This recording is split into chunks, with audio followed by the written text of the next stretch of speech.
The top brass of Pakistan's military has vowed to tighten the noose of law around the planners and masterminds who mounted a hate-ripened and politically driven rebellion against the state and state institutions. According to a press release issued by the ISPR, the consensus came during the 81st Formation Commanders Conference at the General Headquarters in Rawalpindi. The conference was presided over by Chief of Army Staff General Asim Munir, with Corps Commanders, Principal Staff Officers and all Formation Commanders of the Pakistan Army in attendance. The ISPR statement quoted the top brass as asserting that the state of Pakistan and armed forces will always keep the Shuhada and their families in the highest esteem and will continue to honor them.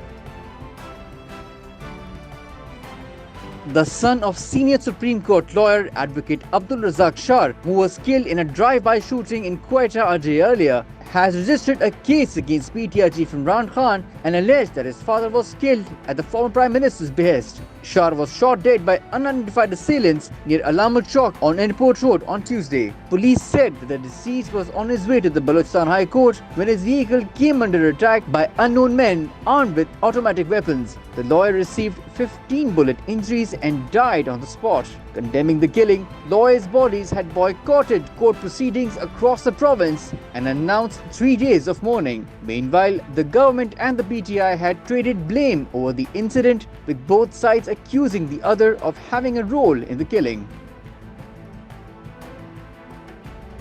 A 3-member bench of the Supreme Court clubbed together pleas against the recently enacted Supreme Court Review of Judgments and Orders Act 2023 with the Election Commission of Pakistan's petition asking the top court to revisit its 4th April order of holding polls to the Punjab Assembly on 14th May.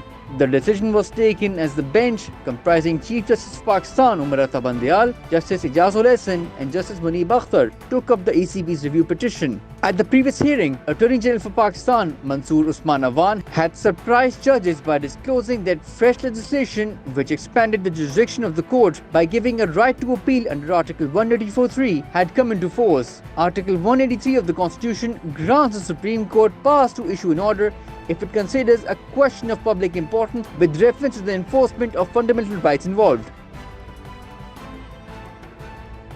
The Lahore High Court granted protective bail to PTI chief Imran Khan till 21st June in a case pertaining to fraud and forgery in the sale of Tochakhana gifts. The order was issued by Justice Amjad Rafiq on a petition filed by the former Prime Minister seeking protective bail. Imran has faced a number of legal issues over his retention of gifts. The issue also led to his disqualification by the Election Commission of Pakistan in the past. Last month, he was indicted in the case.